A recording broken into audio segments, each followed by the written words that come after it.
की करते हैं, सबको बुला के इकट्ठे करके करते हैं। फिर वो कहें कि अब हम किसी दिन दुर्दुरिया करने वाले हैं। हाँ। किसी को बुलाई नहीं भाई, सातों बहुओं से कहें दुल्हन जल्दी जल्दी सब लोग काम निपटा लो, सुबह दुर्दुरिया करना है। बहू कहीं चलो ठीक है मम्मी करते हैं। तो सासू भाई बैठी पूजा पे। अब 7 बहुएं थी तो कहीं जल्दी जल्दी मेरा काम सब निपट जाएगा। एक बहू से कह रही जाओ दुल्हन, सोची कि भाई पूजा करने चल रहे हैं, अब सबको जल्दी जल्दी काम अढ़ा दी। उनसे कहें जाओ तुम जा करके फूल लेके आओ। तो वो फूल लावे भरे भाई, फूल लेके लौटबे ना की। दूसरी बहू से कहीं बहू जाओ तुम गुड़ लेके चली आओ। और धूप दीप सब लेके आओ। तो सातों को ऐसे ऐसे, किसी को गुड़ कहीं, किसी को जल कहीं, किसी को कहीं जाओ उनका बलाए लाओ। क्या करती हैं उबे ना भाई, वो चली गई और वो चली गई। मतलब सब एक लगातार सबको भेजती चली गई कि जाओ सामान लेके आओ, पूजा करा जाए पूजा करा जाए। बैठी अपना इंतजार कर रही कि बहुएं आए तो पूजा हो, बहुएं आए तो पूजा। कोई बहू लौटी नहीं रही है।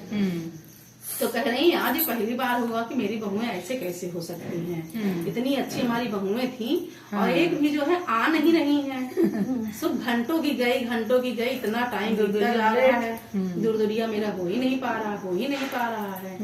तो ऐसे होते करते और थोड़ा टाइम बीता। तो कह रही है अब कोई वहीं आसपास में रहा होगा, आवाज दी होंगी। तो उससे कह रही है कि जाए के देख के होती जाए, हमारे दुल्हनिया ने को आवत नहीं ना।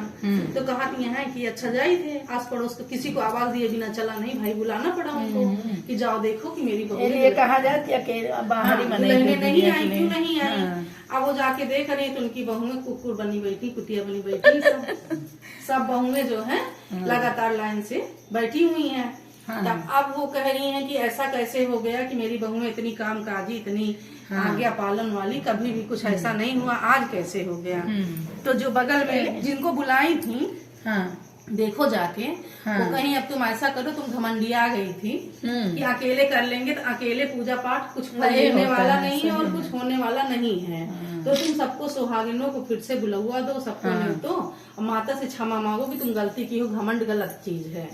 तो वो कहीं हाथ से ही कह रही है। फिर वो भैया मानी सबको सुहागिनों को बुलाई और सबको बुलाई, पूजा पाठ की कि माता रानी घमंड आ गया था, क्षमा कर दो। अब ये है जिसको माता ने दिया है उसको बेपरे घमंड करने की क्या जरूरत है। उनका कहने का मतलब यही था, माता रानी कहना यही था कि भाई हम दिए हैं, कुछ तुम्हारे कर्म रहे होंगे, हमने दिए तुमको तो तुम उसका फल लो, लेकिन घमंड क्यों करने की जरूरत है।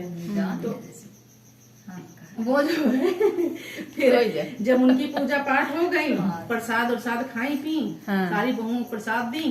जितनी कुतिया बहुएं थी सब बन के आ गई बहू, माता रानी से क्षमा मांगी, उनका सबका राजपाठ हो गया।